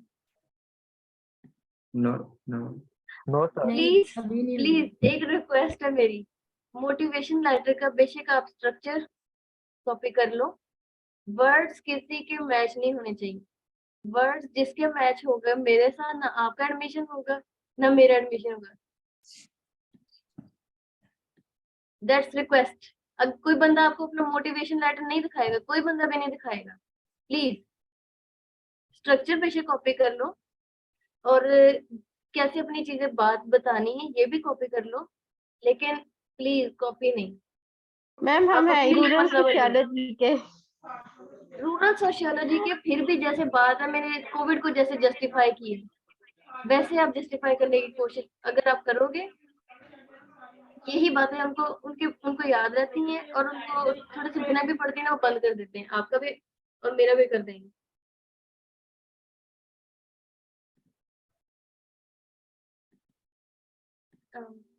कर लें start? Sorry. I think so. I'm Akil Shazad. I'm actually an Erasmus plus former student, and after that, I'm a student of actually masters in plant breeding and genetics. from University of Agriculture, Faisalabad. And today the learning objective is actually based on two things, the application preparations, and then I will share my German exposure experience. And I think the Aisha Farouk has already talked some insight about the application preparation. So please move to next slide. So basically these are the requirement if you are going to apply for any kind of the scholarship. So the CV already Aisha Farouk has discussed some insights. So you must have all these things like publication, international conference, seminars, and all these things should be well structured, like Aisha talked about. And then you have the English proficiency certificate. You might take it from the university, and the IELTS, maybe it depends on the university, but it's not necessary for Erasmus Exchange program. It's like it increases the chances of selection, and then the motivation letter, it's have the significant importance while applying for any kind of scholarship, like Aisha Tarek in-depth structured about these things. So it's quite well managed. And then you need to reference letter. It's not for the Erasmus, but for other scholarship which you're going to apply for. And last thing is the research proposal, but it's mostly for the PhD type scholarship, not for this Erasmus Exchange program.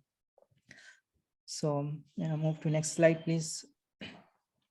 So while you are weighing toward the Germany, there's two possible way which you might follow while going abroad. It's first way is going through the scholarships. It may be the DART scholarship and the Erasmus. Erasmus Mundus is actually for the 2 years. And now it's closed, but it's offer every years. And then there is DART scholarship. Actually, the procedure is quite maybe complicated. For the DART scholarship, you first have to need about the acceptance from maybe university or some sort of professors which you have interest, and then you apply for the DAT forum and send an application. And after that, they call for your interview if you are eligible for that. And after that, there is a long-term selection procedure. And it's for the Germans exchange. And another possible way is self-finance.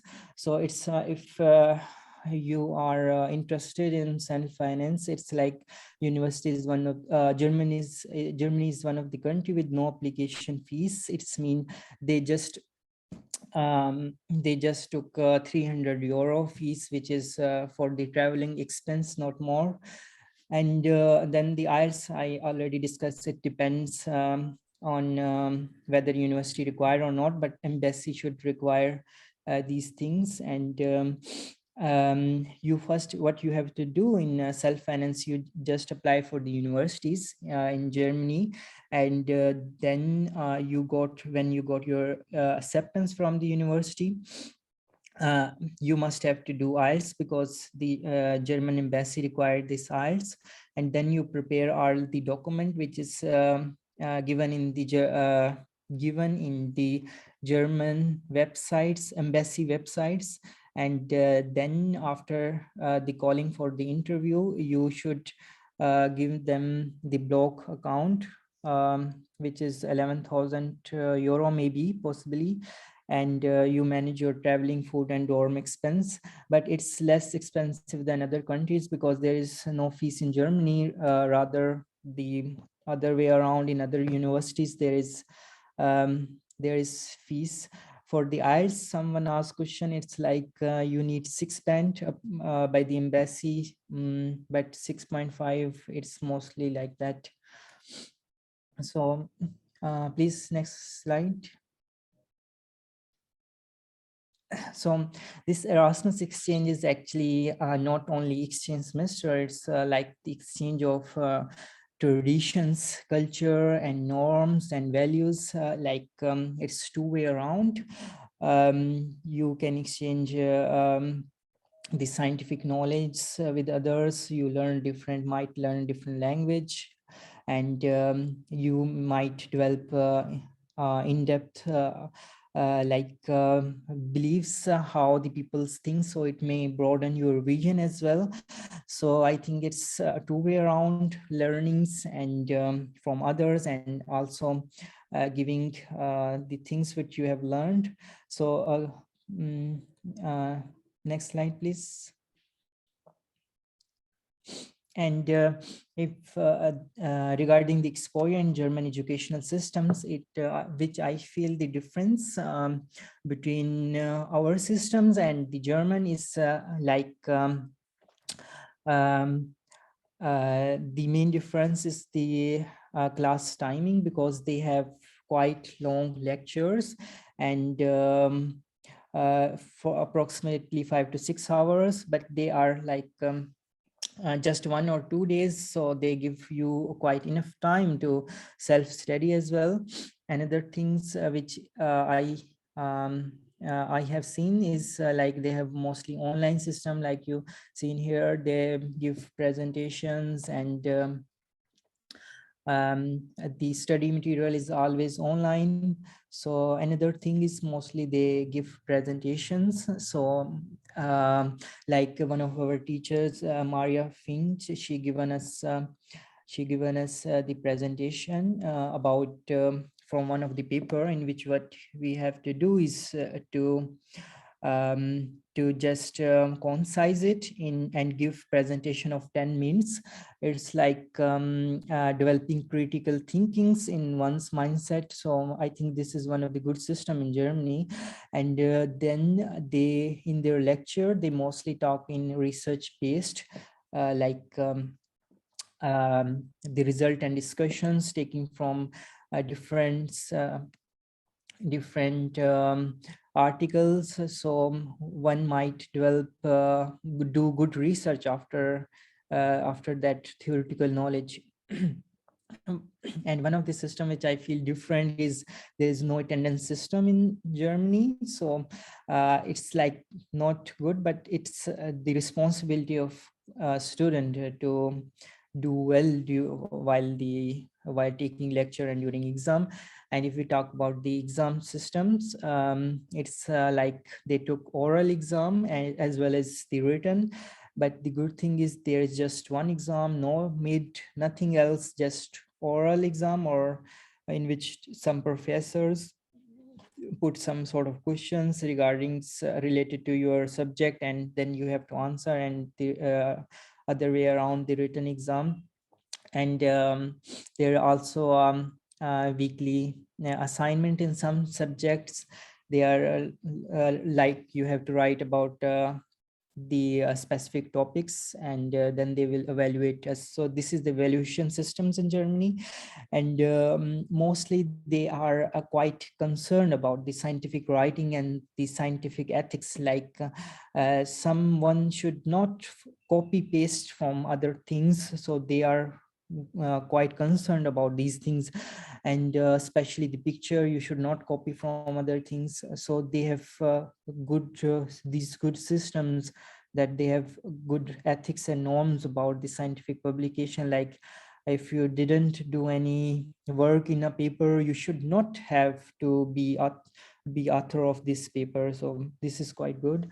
And then if we talk about the educational system, is divided into two-way around. One is about in which the peoples which are mostly interested in education, they go to the further education, PhD, and as well. But on the other hand, if someone not interested in study anymore, and then they develop skill via different department which specifically develop the skill as well in student, and then they will for example in DNA extraction, then they work on this particular aspect. Yeah. And if you need, there is also SAD here, which is from the Mansua. And if you need other information regarding anything, you might contact SAD as well. He's very good, and they he teach us about the document, teach me about the document preparation while we are going to Germany. So you might contact. And another thing was in exchange program, it's not about just educational, but you enjoy the cultural diversity as well, because you show it's shown here, like peoples from the different countries, when come together, you develop more thinking how the other people thinks about. And good thing was you can enjoy different food, like here it's shown over one of the cultural get together, and like it's Iranian food. So, and yeah, you can move next slide, please. And also there is in when you enter in one country, it's mean in Europe, then it's mean you have to travel throughout the, you have to you, if you want you have to travel throughout the Europe. Like we visited Switzerland, and these are cities like Marburg, Frankfurt. They are quite beautiful scenes. So if you enter, you can enjoy this as well. And next, please.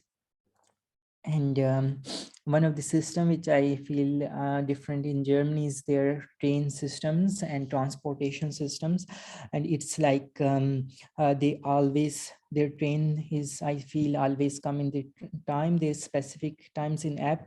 You can just follow this time, and you can always approach at time. It's mean you should follow the time. It's very good in German, that every teachers and the students and everywhere, it's they have so concerned about the timings to approach somewhere, and this is very good in Germany. And also there is a trekking like bicycles and the train systems, which is quite comfortable, and they are concerned about the not to pollute the environments. And one of the things they have, Germany have quite good beautiful landscape, like it's shown here. It's our city, which is Nausen, which is quite engaged with natural environments, and you might visit here as well. And we also visit some in Germany. There's many places to visit, like seashore areas in many cities, and then there is quite well managed botanical garden in which every plant is well tagged. So and then there's Germany is well known about the diversity in castles. In many cities you might visit, it's very well structured. And then they have church, which is quite beautiful structured, and they also have zoo and some other areas to visit. So next, please. Yeah, thank you so much for your time. And there is also email and contact number. So if someone have question, might contact me. I also hold the Turkey Balsari scholarship and Azerbaijan scholarship in Baku for the masters, but I only went through the Erasmus Plus Exchange. So if someone have questions, may contact, so I will respond to him. So thank you so much. And I will also thank the SPBG for organizing this this quite well seminar. Thanks.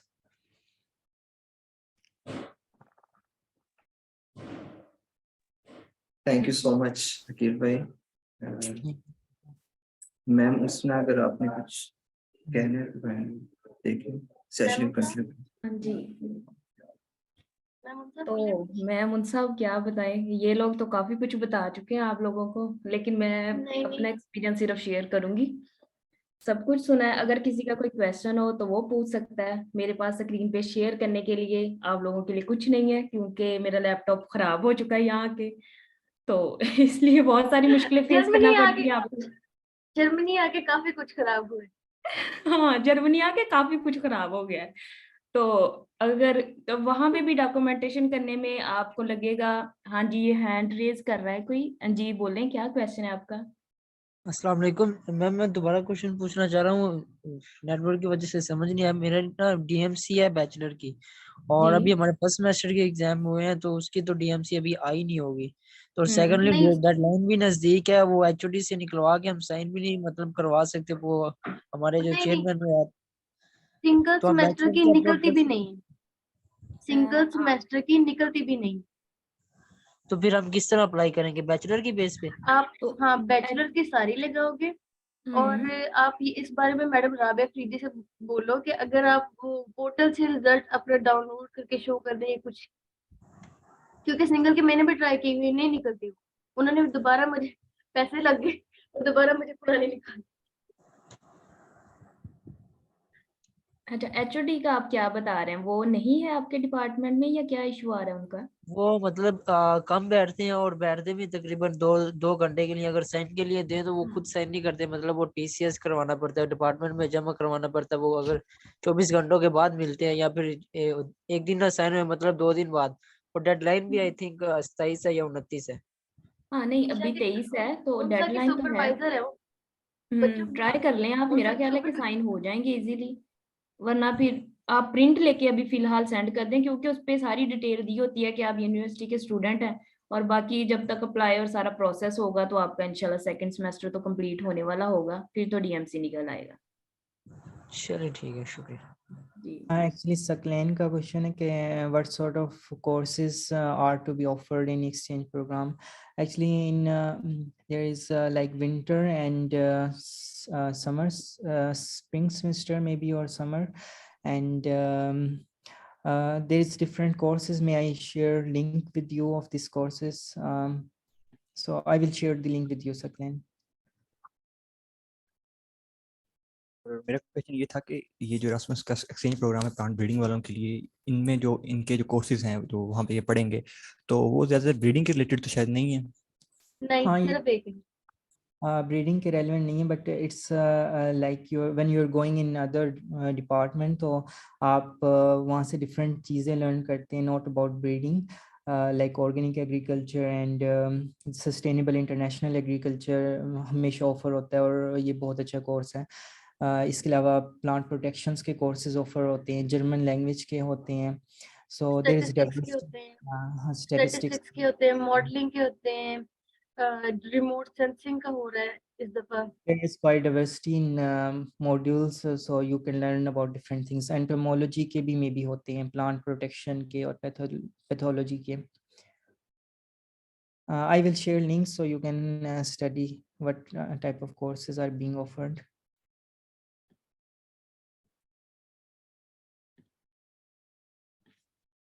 Food related भी काफी होती है। Assignment sir. Sir पिछली दफा ये हुआ था कि उन्होंने हमसे क्वेश्चन ये किया था कि आप कौन से ऐसे सब्जेक्ट्स हैं जो एक्सचेंज में जाके आप उधर स्टडी करना चाहेंगे, तो उनके अबाउट हमें कोई खास नहीं था, और ना इस दफा भी नहीं है कि, तो वो किधर से सर्च किए जाएं?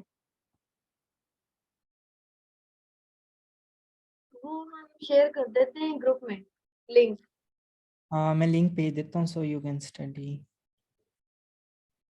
और इससे पहले कील भाई आपने बात की थी जर्मनी में जो स्कॉलरशिप अपॉर्चुनिटीज हैं, मैं अपने डैड का बताया था, और दूसरा तो डैड का तो आपको पता है कि 2 साल का एक्सपीरियंस वो डिमांड करते हैं, तो अगर आप जर्मनी की नहीं स्कॉलरशिप। करते, नहीं करते। अभी मेरी एक प्रोफेसर से बात हुई थी तो उन्होंने मुझे इनकरेज किया एक पोस्ट पे अप्लाई करने के लिए डार्ट पे। लेकिन तो मैंने कहा उनकी उसमें 2 साल का एक्सपीरियंस रिक्वायर्ड है। उसने कहा नहीं, मेरे पास कई स्टूडेंट्स हैं जिनके पास 2 साल का एक्सपीरियंस नहीं है, ये जरूरी नहीं है, ये आपके सुपरवाइजर पे डिपेंड है। डैड स्कॉलरशिप जो है ना, वो एमफिल के लिए पाकिस्तान के लिए इन्होंने खत्म कर दी है, पीएडी के लिए अप्लाई कर सकते हैं। ओके, तो मैं अपनी क्वेश्चन को कंटिन्यू करता हूँ उनसे कील भाई से कि जैसे आपने बताया तो जर्मनी में मोस्टली ये है कि आपको जब अप्लाई करते हैं किसी यूनिवर्सिटी में तो फंडिंग मेन इशू होता है, वो आपने खुद ढूंढनी होती है। तो जर्मनी यूनिवर्सिटी में तो जैसे एक यूनिवर्सिटी है जर्मनी में, यूनिवर्सिटी ऑफ बॉन है, वहाँ पे प्लांट साइंसेज का कोर्स है। तो वहाँ पे आप फंडिंग को देखें तो वहाँ पे फंडिंग के लिए जो अपॉर्चुनिटीज अवेलेबल हैं वो इतनी स्ट्रॉन्ग तो नहीं है। तो फिर क्या आपने देखा है जर्मनी में रह के कि कैसे लोग सिक्योर कर रहे हैं फंडिंग को वहाँ पे? एक्चुअली मास्टर्स तो, अगर मास्टर की बात करें वो तो आप कम्प्लीटली सेल्फ फाइनेंस या लेते हो या फिर डैड स्कॉलरशिप के थ्रू जाते हो। May B I don't know इस दफ़ा मास्टर की ऑफर है या नहीं, but specifically for the PhD क्या होता है कि टोटली सुपरवाइज़र के साथ ऑथोराइज होते हैं फंडिंग। तो आप सुपरवाइज़र को अगर एग्री कर लेते हो आप अच्छा रिसर्च प्रपोजल से, अगर वो आपको एक्सेप्टेंस देता है, तो अगर उसके पास कोई प्रोजेक्ट है तो आप उसमें इंगेज कर देते हैं। लेकिन फॉर इंस्टेंस अगर उसके पास प्रोजेक्ट नहीं है तो जस्ट वो आपको ऑफर लेटर दे देता है, then you have to apply for any type of scholarship that, और या कोई और भी एग्री स्टॉक पे आती हैं, उसमें ओपन स्कॉलरशिप्स होती हैं, आप उसमें गो थ्रू कर सकते हैं। लेकिन मोस्टली प्रोफेसर्स के पास अथॉरिटी होती है कि उनको स्कॉलरशिप वो डेडिकेशन होती है। लेकिन ओपन स्कॉलरशिप में भी आप कर सकते हैं, और हाँ ओपन स्कॉलरशिप्स आती हैं, फिर आप उसमें कर सकते हैं। तो ये 2 वेज हैं पीएचडी के लिए। सेकंड आपने भी बताया था कि आइट्स जर्मनी की एम्बेसी को रिक्वायर्ड है, लेकिन अगर आप जर्मन यूनिवर्सिटीज़ को देखें, वहाँ पे उन्होंने एक वेबसाइट बनाई होती है, वहाँ पे पूरी वर्ल्ड की जितनी यूनिवर्सिटीज़ हैं जहाँ पे उन यूनिवर्सिटीज़ को इंग्लिश से एक्सेप्शन दी होती है, उनकी लिस्ट मौजूद होती है। तो वहाँ पे यूनिवर्सिटी ऑफ एग्रीकल्चर भी अक्सर आपको नाम मिल जाता है। तो अगर यूनिवर्सिटी आपको एक्सेप्शन दे रही है, जैसे अब आपका एक्सचेंज प्रोग्राम था तो आप लोग गए हैं, तो उनमें से आपके पास, मुझे पता लगा आइट्स नहीं था इनके पास, हमेशा के पास, तो फिर भी आपको एम्बेसी ने आपको नहीं रोका। तो अगर अब कोई बंदा डायरेक्ट अप्लाई करता है, तो अगर यूनिवर्सिटी उसको एक्सेप्शन दे रही है कि वो यूनिवर्सिटी अपनी यूनिवर्सिटी का नाम लिख के दे रही है आपको, किसी यूनिवर्सिटी को एक्सेप्शन है इंग्लिश से टेस्ट से, तो फिर भी जर्मनी की वेबसाइट इस पूछेगी। चीज का मैं बताती हूँ, जब हमारा इंटरव्यू हो गया था ना, तो मार्टिन ने हमें जर्मनी से लेटर इशू करवाया था कि मैंने इसका इंटरव्यू कंडक्ट किया है और इसका B2 लेवल से बेहतर मतलब स्पीकिंग था, तो वो क्लियरेंस हो जाती है हाँ इसमें जब एक्चुअली वो देता मार्टिन देता। हाँ इसमें एक्चुअली ऐसे ही है कि अगर फॉर इंस्टेंस कोई स्कॉलरशिप में अगर आप अप्लाई कर रहे हैं, तो अगर आपको ऑफर लेटर आ जाता है और उसमें क्लियरली स्कॉलरशिप का मेंशन होता है, तो embassy will not take any fees of visa, and also they don't ask you for giving the IELTS as well. वो आपको ऐसे ही एक्सेप्टेंस दे देती है। लेकिन अगर आप कोई सेल्फ फंडिंग में जा रहे हैं, तो फिर वहाँ पे इशू होता है, आपको आइल्स देना पड़ता है। आपको बैंड की जरूरत ही नहीं है, आइल्स आइल्स जरूरी नहीं है इसके लिए। और 2022 से जी और कंफ्यूज क्यों है why confuse? Is it related to environmental science? Yes, environmental sciences के बहुत सारे कोर्सेज हैं इधर, बहुत सारे। और ये कह रहे हैं कोई बैंड्स का पूछ रहे हैं, तो मोस्टली 6 रिक्वायर होते हैं या 6.5। पर इरास्मस प्लस के लिए नहीं। नहीं, just for the self funding. Rasmus के लिए कोई भी बैंड नहीं होता, बल्कि आइल्स का टेस्ट देना ही जरूरी नहीं होता। वो तो आपने अपने लिए अगर करना है किसी ने तो कर सकता है, वरना नहीं जरूरी। आई थिंक ब्लॉक अकाउंट और आइल्स अगर सेल्फ फंडिंग मीन कि आप डायरेक्टली यूनिवर्सिटी में विदाउट स्कॉलरशिप अप्लाई कर रहे हैं, तो आई थिंक जो एम्बेसी है वो आइल्स और ब्लॉक अकाउंट रिक्वायर करती है इन केस दैट। लेकिन स्कॉलरशिप के लिए ये नहीं। सर वो लिंक भेज दे काइंडली, जिससे हम देख सकें कि, क्योंकि लास्ट टाइम भी हमें उन्होंने क्वेश्चन किया था कि आप वहाँ पे जाके कौन से सब्जेक्ट हैं वो चूज करेंगे या आपको पढ़ाए जाएंगे, तो उसके बारे में क्वेश्चन बहुत। मैं आपको ये चैट बॉक्स में सेंड कर रहा हूँ। बच्चों मुझे आप लोगों की काफी ईमेल्स रिसीव हो रही हैं। आप लोगों ने सबने पहली चीज तो ये कि ईमेल का टेक्स्ट नहीं लिखा हुआ, ये थोड़ी सी ना चीज क्वेश्चन करने वाली है। कभी भी ब्लैंक ईमेल विदाउट मतलब के ऊपर सब्जेक्ट के और बॉडी के कभी भी नहीं किसी को भेजना, कभी भी नहीं। बेशक 3-4 वर्ड्स की लिखें, लिखनी जरूर है ईमेल। और कोई क्वेश्चन? थोड़ा सा एम्बेसी का भी बताएं कि एम्बेसी जो है वो जल्दी एंटरटेन कर देती है कि नहीं करती, क्लियर कर देती है स्टूडेंट्स को। इन केस के अगर स्कॉलरशिप है तो वो आपको बहुत जल्दी एंटरटेन कर देती है विद इन वन मंथ और 2-3 वीक्स। बट लेकिन अगर सेल्फ फाइनेंस है तो आई थिंक बहुत टाइम लेती है, 3 मंथ या 4 मंथ से ऊपर ही चले जाते हैं, क्योंकि उनके पास काफ़ी बच्चे अप्लाई कर रहे होते हैं मीनवाइल, तो इस वजह से काफ़ी टाइम लग जाता है। लेकिन स्कॉलरशिप के लिए इजी है बच्चों के लिए। और अगर क्वेश्चन है इन्फॉर्मेशन रिगार्डिंग और डॉक्यूमेंटेशन प्रिपरेशन एम्बेसी के, तो वो आप साथ से पूछ सकते हैं। तो बाद में कांटेक्ट कर सकते हैं जब आपको ज़रूरत हो तो। हाँ जी, यहाँ पे बच्ची का सवाल है, मेरा प्लांट हेल्थ प्रोग्राम में रिजर्व लिस्ट में नाम है। आप का पहली बात तो ये कंट्री कौन सा, यूनिवर्सिटी कौन सी?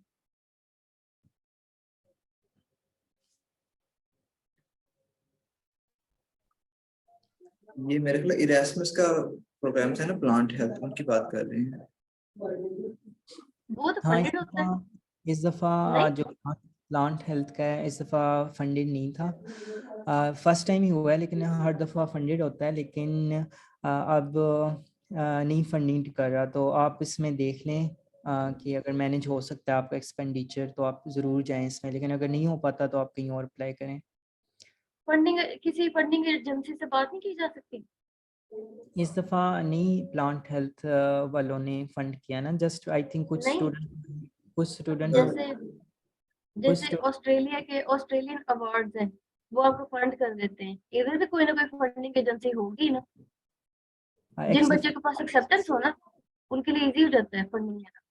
उन्होंने अपनी वेबसाइट पे वैसे फंडिंग एजेंसीज के लिंक्स दिए हुए हैं, अगर ये थोड़ा सर्च करें ना, एरास्मस की प्लांट अप्लाई हेल्थ पे करें लिखा हुआ है जी, वहीं पे लिखे हुए हैं। अप्लाई एक्चुअली करें। इस बार इस तरह हुआ है कि उन्होंने 15 स्टूडेंट को सिर्फ स्कॉलरशिप दी है, वो भी कंसोर्टियम स्कॉलरशिप है, जिसमें एजुकेशन की यानी कि 18,000 यूरो जो एजुकेशन फीस है वो, उसके अलावा मेडिकल वगैरह एक्सपेंसेस जो है ना वो स्पॉन्सर करेंगे, बाकी अकोमोडेशन और ट्रैवलिंग जो है इस बार स्पॉन्सर नहीं कर रहे।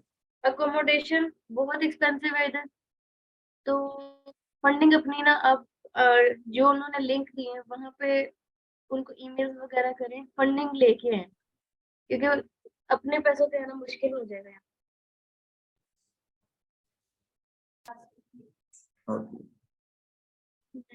सीट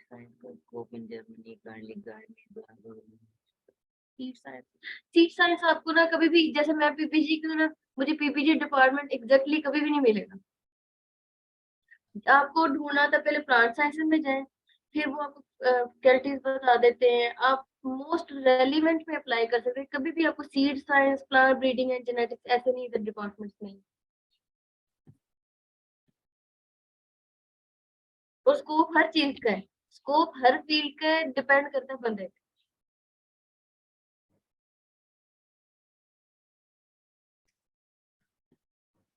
और कोई क्वेश्चन?